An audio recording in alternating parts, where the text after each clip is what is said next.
Malam ini kita Isra Mi'raj dan ramai, padahal hujan.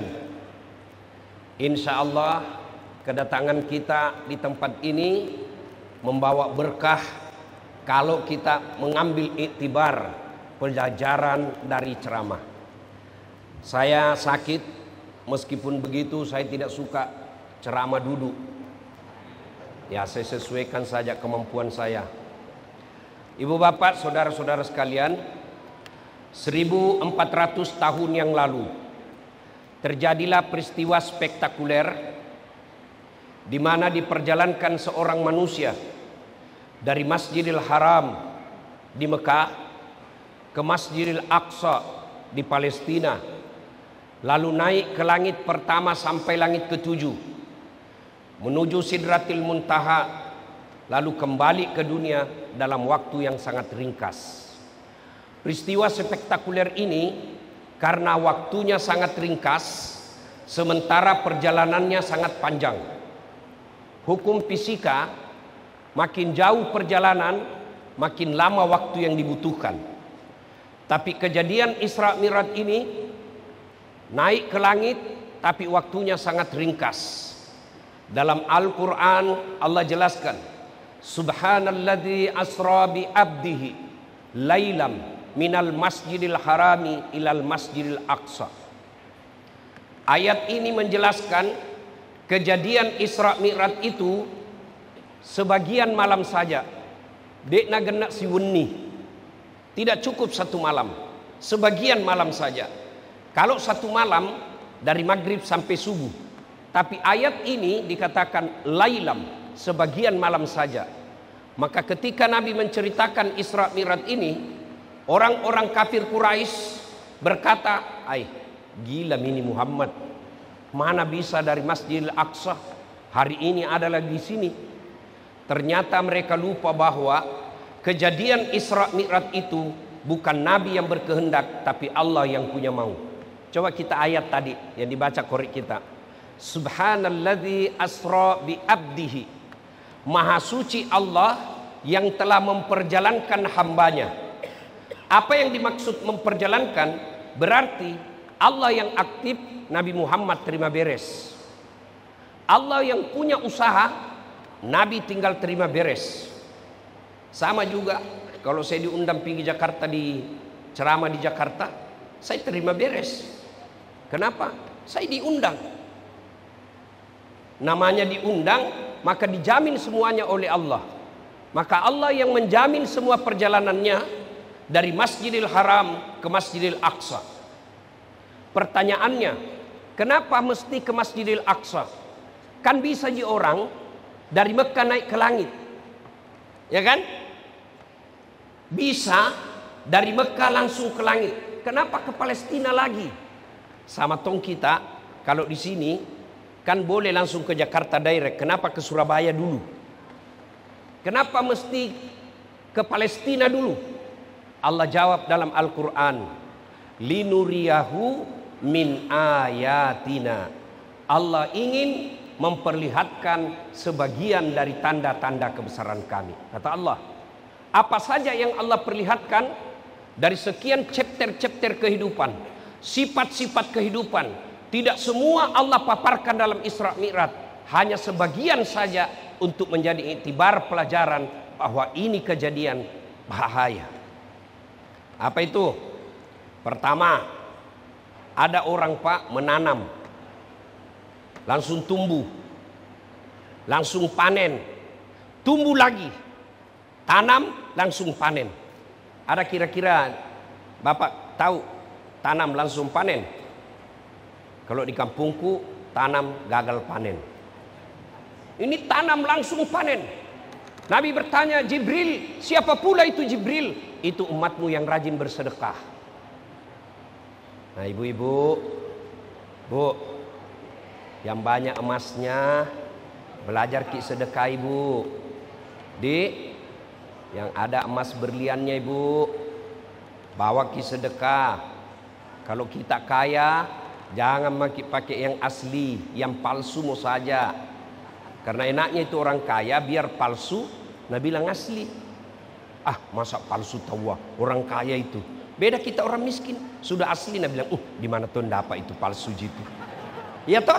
Maka ibu-ibu yang ada di dalam sini, gunakan harta untuk fisabilillah. Masuk Ramadan nanti, Ustadz, saya tidak bisa sedekah banyak-banyak. Nasi 1 bungkus bila. Nasi campur kita bikin, bawa ke masjid, tulis, silakan nikmati.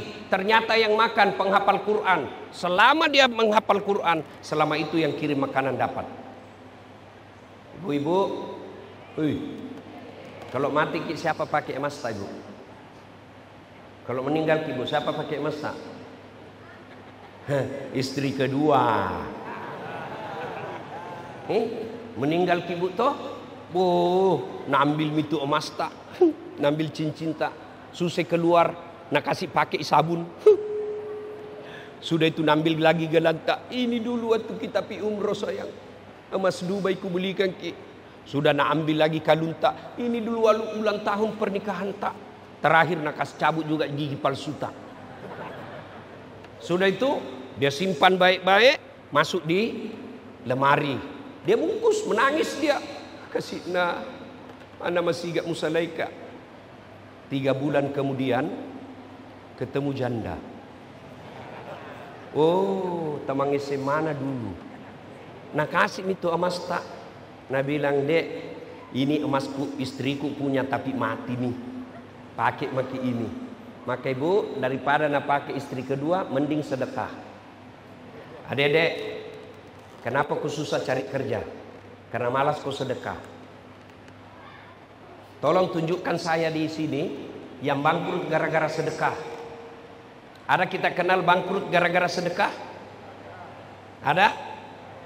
Yang bangkrut itu narkoba, judi, selingkuh. Tidak ada orang gara-gara sedekah dia bangkrut. Cari orang yang bangkrut gara-gara sedekah. Bapak-bapak, itu harta kalau masuk ke kubur, ya, 3 yang bisa menolong. 1 diantaranya sedekatun jariah, bersedekah. Adik-adik, sedekah tidak harus duit. Sedekah boleh dalam bentuk kau aktif di masjid. Ada pembangunan masjid, kamu tahu menggambar, kamu sumbangkan gambarmu sebagai arsitek. Adik-adik, kamu punya komputer di masjid, ada mau undangan dikirim, kamu ketik, itu sumbanganmu. Bapak-bapak, sedekah. Orang sedekah, 1, umur panjang. 2, tertolak dari bencana. 3, panjang umurnya.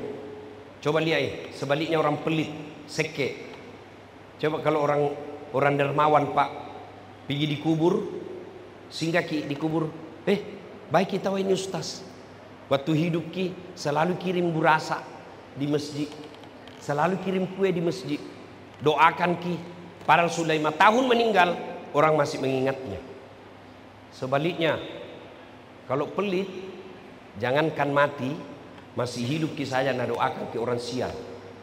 Lewat mobil tak tabrakan lalu, sikit dudui. Kukira tu mau kan ambil, ternyata nak kelas sonja. Bapak-bapak yang punya mobil, sedekahlah. Sedekah apa? Jemput ke ustaz penceramah kalau ada takziah dekat rumah. Itu sedekah. Adik-adik, sedekah bermula dari kecil, insya Allah Allah ganti berkali-kali lipat. Nah sudah banyak sebenarnya dilihat Nabi. Apalagi dia lihat Nabi, ada orang disodorkan makanan, daging yang harum bersih, satunya daging yang bau busuk berulat. Suruh pilih, mana yang dia pilih? Daging yang bau busuk berulat. Nabi bertanya, siapa itu Jibril? Jibril menjawab, itu umatmu punya istri tapi pergi selingkuh. Dikasih yang halal, dia pergi selingkuh. Ya, banyak dilihat Nabi karena waktu yang terbatas. Sampailah Nabi di Masjid Aqsa. Nabi naik ke langit pertama sampai langit ketujuh. Kemudian menuju ke Sidratil Muntaha. Lalu kedengaran suara Allah, Assalamu alayka ayyuhan nabiyyu wa rahmatullahi wa barakatuh. Nabi menjawabnya, Assalamu alayna wa ala ibadillahis salihin. Ashhadu an la ilaha illallah wa ashhadu anna Muhammadar Rasulullah. Itu yang dibaca ketika apa? Tahiyat. Maka itu adalah dialog antara Allah dengan Nabi. Maka supaya sholat kita dialog, jangan buru-buru. Ada orang sholat cepat sekali. Tahiyatul barakatuh salawat taibat assalamualaikum. Begitu ditanya, kenapa cepat sekali kok? Cepat ini sholat 4 rakaat tidak sampai 2 menit. Apa Nabi bilang? Kan ku hafal mi ustaz. Kalau soal hafal bilang kok saja begini, Allahu Akbar, Tuhan bacaannya sama kemarin, Assalamualaikum warahmatullahi wabarakatuh. Bilang kok saja begitu. Tapi sholat itu ada rukun-rukunnya yang harus dilakukan. Terutama ada yang disebut tumaknina, maki nyawa-nyawa, istirahat sejenak, yang dipakai ketika ruku naik ke atas tumakninanya. Ketika kita sujud itu tumaknina. Apa itu tumaknina? Istirahat sejenak. Misal ya, ini yang banyak kita praktek. Sujud, ruku, naik. Sami Allahu liman hamidah. Ini jangan goyang. Tapi yang kita praktek sami Allahu liman hamidah. Ya toh? Nah, sujud juga begitu. Tumaknina ini, saudara-saudara sekalian, rukun solat. Lebih baik Bapak tidak baca Subhana Rabbil Azim daripada Bapak tidak tumaknina. Subhana Rabbil Azim itu sunnah, tumaknina wajib. Nah, sudah. Lalu Nabi berkata kepada Allah, Ya Allah, umatku ini kan kecil-kecil, pendek-pendek umurnya, kasihan hadiah. Maka Allah memberikan perintah solat 50 kali sehari semalam. Ini pun diperselisihkan oleh para ahli tafsir, ya. Turun ketemu Nabi Musa. Nabi Musa, apa oleh-olehmu Muhammad?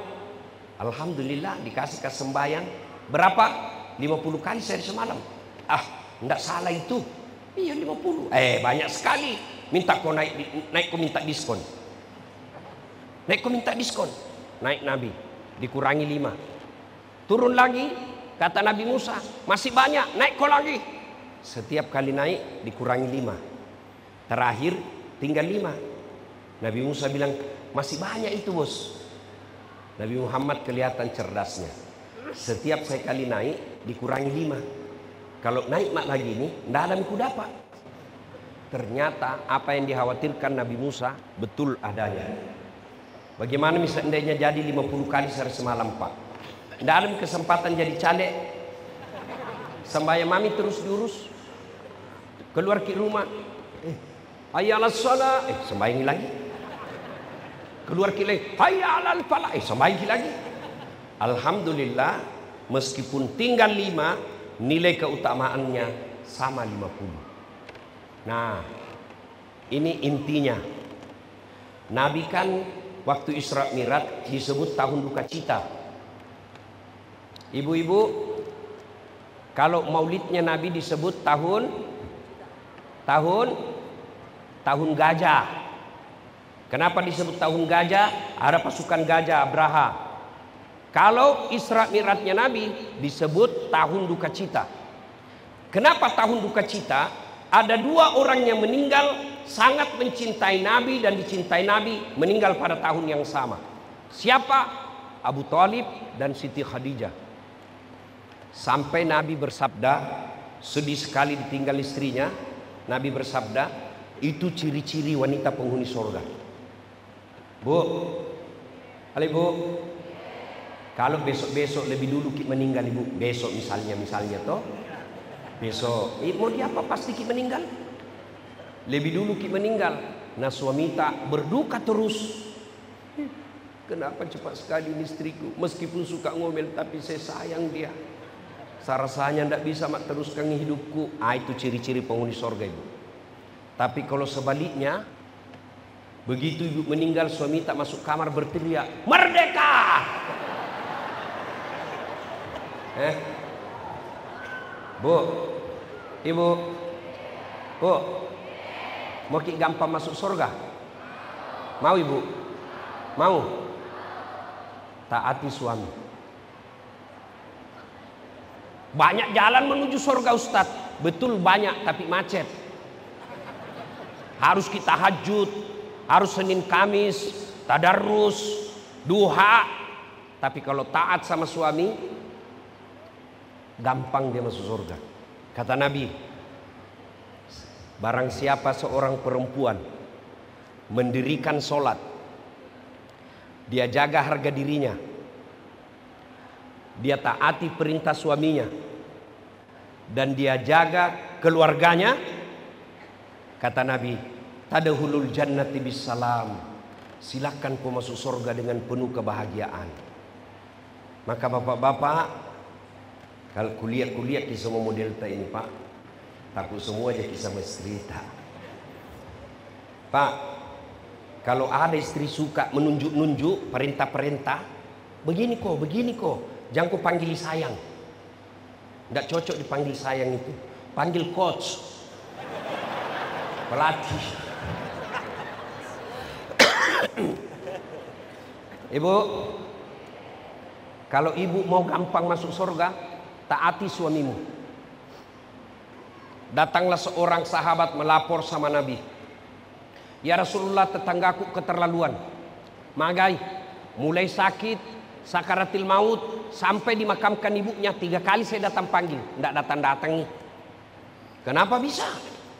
Katanya dipesan suaminya, jangan keluar rumah sebelum saya pulang dari cari nafkah. Pergilah suaminya, datang tetangganya memanggil, datang ki lihat mama tak sakit kau dong. Nah bilang apa? Mau sekali kak pergi sana tapi suamiku belum pulang. Sakaratil maut datang lagi, madan itu matua mulokom nitai. Tak dampangan ngak kesik, belum pi pulang suamiku. Terakhir dimakamkan, tidak datang lihat. Yang memanggil ini, utusan ini, lapor sama Nabi, ya Rasulullah, keterlaluan itu. 3 kali saya panggil tidak datang. Katanya dipesan sama suaminya, jangan keluar rumah sebelum saya pulang. Mendengar ini apa kata Nabi? Alhamdulillah, diampuni ibu yang wafat karena punya anak yang taat sama suami. Ibu-ibu, kalau mau kita masuk surga dengan gampang, baik-baik sama suami tak. Suamiku Ustaz tidak sembayangi, bukan urusan tak. Suamiku Ustaz Pabotoro, dia tanggung dosanya. Itulah enaknya perempuan dalam Islam. Kita tidak tanggung dosanya suami. Beda suami, dia tanggung dosanya istrinya. Ku anfusakum wa ahlikum nar. Bagaimana caranya jadi istri yang solehah ibu? Jangan pernah keluar rumah suamimu sebelum kau saling minta maaf. Tuh, ini sekarang banyaknya cara mati aneh-aneh. Almarhum saudara kita Mak Pinawang, Usman Jasad. Bagaimana kalau kita keluar tadi malam bertengkar sama istri, pulang sudah dalam keadaan jenazah, pasti ibu bapak tidak akan menerima kesalahannya. Setiap mau keluar suami tak ibu minta maaf ki. Oh kalau saya mamak nyece ibu, saya biasa bilang sama mamakku, saya protes Allah kalau tidak masuk surga istriku. Kalau mau pergi ceramah ibu, nah bawa itu ranselku, saya bilang jangan misal berat ki. Nah bilang tidak ada artinya nih beratnya nih dibanding beratnya beban suamiku. Kalau naik mobil ibu, nak cium tanganku. Sudah itu nak cium lagi jidatku. Nak cium lagi nih, kakang. Nak cium lagi mata kiri. Ini agak lama-lama. Kenapa ini istriku? Pak, pernah kau dicium istrimu begitu? Bayangkan Pak, Bu, kita Tommy miskin, rumah ngontrak-ngontrak, suami tak jelek, istri tak juga jelek, lalu tidak pernah kiakur. Kapan ibu bahagia? Kalau orang kaya bertengkar, orang masih bilang bagus sih rumahnya, mewah mobilnya, meskipun dia bertengkar tiap hari. Tapi kalau kita yang miskin, ngontrak-ngontrak, hujan kehujanan, banjir, tidak pernah akur sama istri. Kami dulu panjang cerita, baik-baik sama suami kita. Kita juga Pak hormati istri kita. Bagaimana cara menghormati istri? Pak, mau kita tahu kenapa itu istri suka marah-marah? Mau kita tahu Pak? Satu, tidak pernah kau puji.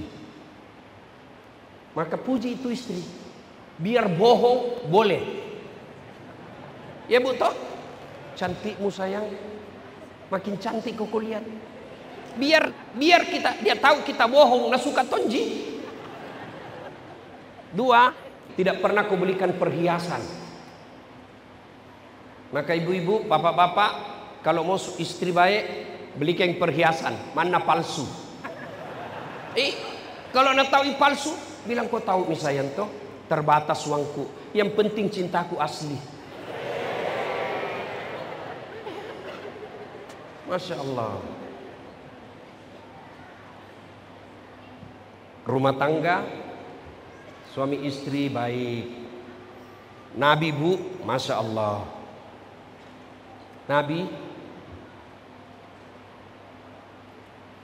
tidak pernah kasar sama istrinya. Buka kiberek barasanji. Alena matot teping wajunna. Sediakan, bersihkan tempat tidurnya. Nah kita baru jadi satpam, Nabi bilang ni ada deh, saya setengah mati uang, cari uang, aku lagi, saya lagi urus semua itu. Nabi tidak begitu, ya. Nah, setelah itu Bapak Ibu sekalian, dalam keadaan Nabi berduka, Allah perintahkan kepada malaikat Jibril, Jibril, kau turun ke kasihku Muhammad, jemput dia, saya mau bawa dia jalan-jalan. Kemana? Ketemu Allah. Allah Karim. Ketemu SBY saja sanam lagi. Ketemu Jokowi sanam lagi toh. Ketemu Prabowo sanam lagi. Gimana kalau ketemu Allah? Nah, Nabi dalam keadaan duka dikasih hadiah. Apa hadiahnya? Bukan puasa, bukan zakat, bukan haji, apa? Sholat. Berarti tuan-tuan adik-adikku, kalau ada masalahmu, perbaiki sholatmu. Mana ada orang tidak ada masalahnya? Bilang apa? Mana? Ini kuliah semua ini. Muka-muka penuh masalah juga ini semua. Ayo, ini yang ceramah. Banyak tuh masalahku Bu. Apa masalahku sekarang? Banyak janda-janda curhat. Dia bilang, Ustaz, baru saja meninggal suamiku. Adakah doa-doa penenang jiwa? Ku kasih ini doa penenang jiwa. Lama-lama Nabi bilang, Ustaz, sudah tenang hidupku. Maukah Ustaz menjadi imam dalam hidupku? Saya bilang, mohon maaf Ibu, saya bukan imam, saya penceramah. Coba Pak, istri cantik kok kira bukan masalah? Istri cantik nagoda orang. Apalagi kalau suaminya jelek, ini masalah. Berarti bagus kalau jelek istri. Istri jelek, kita semalu jalan sama dia. Dulu mau kok dek, nanti kita ketemu di gedung. Sampai di gedung mana kok? Nak bilang tidak jadi kak dek, mencerek kak. Istri cantik masalah, istri jelek masalah. Coba lihat gerek. Kita waktu tak mahasiswa. Apa masalah tak? Oke sarjana. Ya toh? Ya toh? Sudah sarjana, mau dapat kerja. Sudah dapat kerja, mau pegawai, mau jadi kepala bagian. Sudah jadi kepala bagian, motongi kepala dinas. Sudah kepala dinas, mau saya jadi sekda. Sudah jadi sekda, motongi jadi wali kota. Sudah wali kota, mau 2 periode. Sudah 2 periode, mau jadi gubernur. Sudah jadi gubernur, ditangkap KPK. Iya toh? Semua kita punya masalah. Allah tidak jina bilang, Das'at, kalau ada masalahmu, kau profesor dulu. Ada masalahmu, kau jadi doktor dulu. Ada masalahmu, kau anggota DPR dulu. Tidak. Allah cuma minta 2. Ista'inu bisabri wassalah. Jadi kalau di rumah tangga kita selalu bertengkar, pasti sholat tidak beres. Saya sholat Ustadz, betul kita sholat tapi tidak ikhlas. Hayya 'alas sholat. Asari lagi, baru kita selesai duhur. Tidak ikhlas. Saya sholat Ustadz, betul sholat tapi main-main. Allah.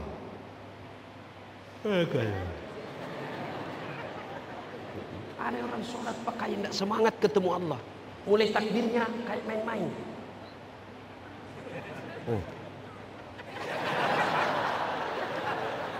Ya kok ketawa serius kayak ini.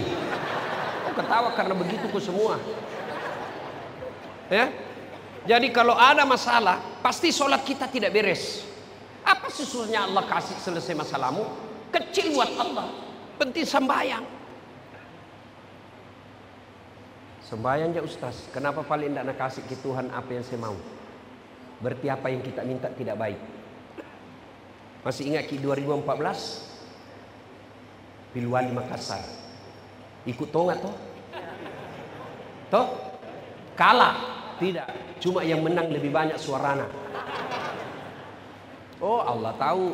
Jamak Ustaz. Kalau kau jadi pejabat setengah mati kau hormat.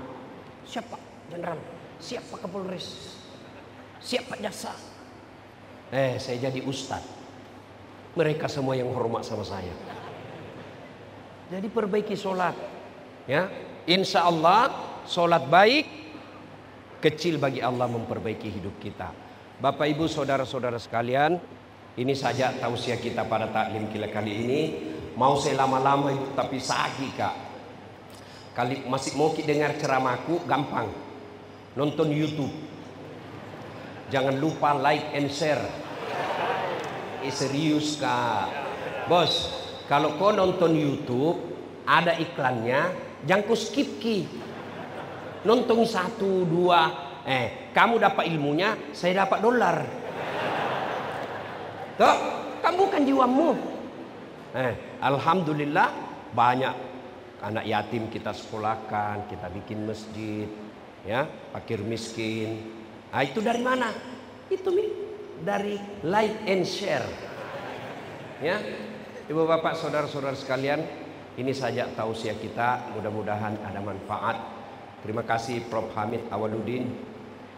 Terima kasih semua yang hadir di tempat ini.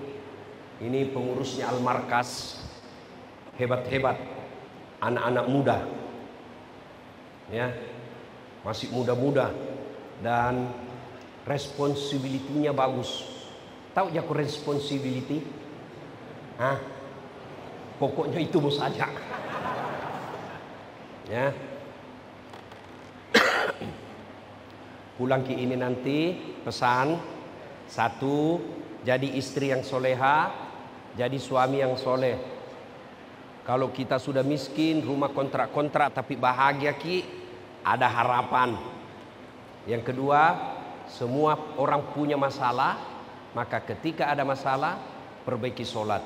Ista'inu bisabri wassalah. Sabar, perbaiki sholat. Sabar itu bagaimana Ustaz? Misalnya mengomel istri ngomel istri. Nabi ajarkan, ucapkan innalillahi wa inna ilaihi rajiun. Tapi jangan kulihat lagi. Innalillahi wa inna ilaihi rajiun. Tambah ngamuk ini. Balik ke belakang ya. Mudah-mudahan ada manfaat. Lebih dan kurangnya mohon dimaafkan. Usikum wa nafsi bitaqwallah fastabiqul khairat. Assalamualaikum warahmatullahi wabarakatuh.